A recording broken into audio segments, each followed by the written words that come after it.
And then I started playing basketball because actually one of the first camps I went to was Del Curry's like boys camp. There it is, the Currys. I know, right? So they really, I mean, like I'm looking at my mom, I'm like, you started it for me, but it was really Sonia like forcing me to go. But I'm so competitive. I love like mixing it up. So just fell in love with basketball, even though I didn't want to. I ended up falling. Well, I'm no basketball glad you chose it. Right, you do me good. too. Especially with everything going on right now. So do you ever feel like you, even though you play basketball, on your spare time, I would say, coach a volleyball team or some of the girls or something? Yeah, I mean, I think, gosh, I don't know what you think, but you played, right? Volleyball, my mama did, not me. Okay. I didn't do no volleyball. No, but did you hoops, right? Yeah, baller. Yeah. All time. I was But everything. like, I don't see myself ever coach. Like, as like playing at a high level, I'm like, I don't ever see myself coaching because like what I value the most is like heart and hustle. And like, that's two things you can't teach. Yeah. And so like, that's like, if a kid doesn't do that, it bothers me. So I feel like I could only coach my kid. Yeah. And I'm looking at my mom, I keep looking at her eyes. She coached me and there have been days where she left me at the gym and I had to walk home. So. Wow. Okay. Well, I was being really, that's tough love right there. I love that. But I don't think I could ever coach. So. From a patient standpoint. What you about to say, mama? Yeah. What'd you say, mama? You did. It was a quick walk, right, Miles? It was. Yeah, it was. I'll remember that. When was the moment that you started though, like falling in love with basketball? If you had those other two things, you kind of wanted to be the black sheep, like you mentioned. When did it like click for you? Like, okay, this is what I'm gonna do. I think kind of early on. I think I've been so gifted because I'm so tall, I'm long. Both my parents played D1, so just kind of had that natural athleticism. But when I was going into the 8th grade, I went to a summer basketball camp at Stanford, and that was my first D1 scholarship offer, even though I didn't really know it at the time, because they're not very direct. They're like, we'd want to have you, da da da. And then the next school offers me Oregon, and they're like, no, like we're your second offer. So I didn't even know they really offered me. The women's world is weird. But anyways, like I knew once they offered me, I was like, okay, like I should take this seriously. So it was early, like 8th grade. And I'm glad Stanford offered me that early because I needed to take my AP, like IB classes, like make sure I got good grades, got good test scores. So was that your dream school all along? Yeah, I would also say because Stefan's so close to Stanford, it was just really nice to know I had family nearby. And then also you just never know, like life's uncertain as a women's basketball player, as a basketball player in general. So you just want to get a good degree. Like if it doesn't work out, you can go work. I mean, that sounds terrible. You brought up the relationship with Steph, and we all know how Steph, that relationship, how much he's been in your corner. And you've been to Davidson's game while he was at Davidson. Yeah. And I was young. But way back in the day. And in return, we seen, footage of him being at your games at Stanford. Have you had any conversations with him since being drafted and what to expect and, kind of helping you along the way with your early career?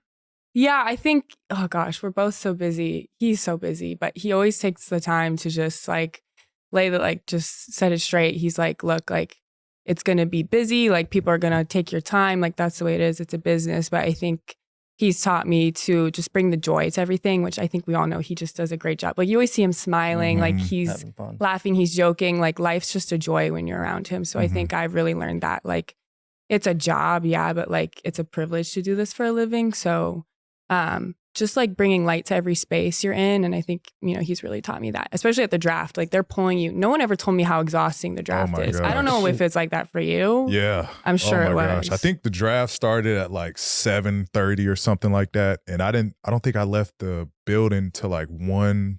Because they take you on that media track after. Yeah. You're doing media here, media there. Then you're staying behind, waiting till the draft finish. Yeah. Then you have to talk to the team. And it was literally, the draft was at 7:30. You got to be there early. At like 5. To get ready, yeah. And then I don't think I left till like 1:30. It's exhausting. And then you go out after. And then you're out till 6 in the morning. And then the next morning we had WNBA meetings. Funny story. I felt so bad for my dad because that flying to New York was my dad's first flight ever. So he was already a little messed up from the flight. You know my dad. He was probably, yeah. And so he went out with me that night. after I got drafted. So I'm in Really? the club with my dad for the first time, experiencing that. You know, we're getting drunk. And then he takes the flight with me to Indiana. Okay. And so this is like 6 a.m.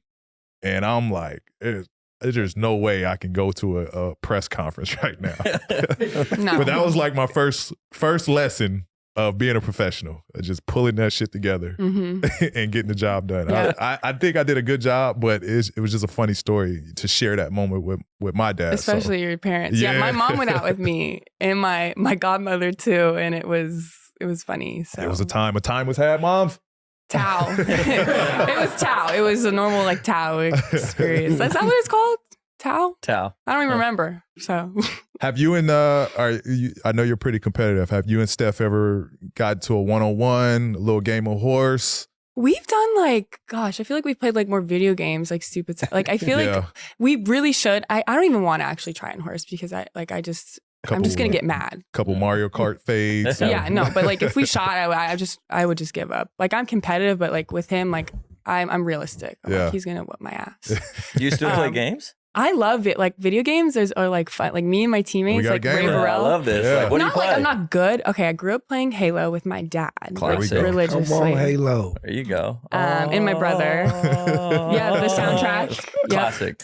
And then just like Mario Kart, all the stupid, like we got like a Switch, my first Final Four COVID year, they gave us like a Nintendo Switch. So I would be playing like, what's it called? Mama's Cooking or something. Just random stuff. Yep. But it's just like a fun way to pass time with like Ray. Like we're chartering now. Like our first charter flight was back from a preseason game in Edmonton, Canada. And we were playing 2K on the way back. And I actually think Ray was playing you, which is really fun. Yeah. So yeah, it's fun. That's awesome. But to answer your question, we haven't really played one-on-one. So, because I'm afraid he's going to whip my ass. What was he like as a kid? Honestly, he's like very much the same as he is now. Like he's probably like one of the most consistent people I've ever known. Like just. She was a kid. You just see the picture where you holding her when she's a kid, a baby, and she No, but like but I still, they remember probably have there's like this childhood one memories. story I remember like it stands out so much. I was with Sidell in the pool in their North Carolina house.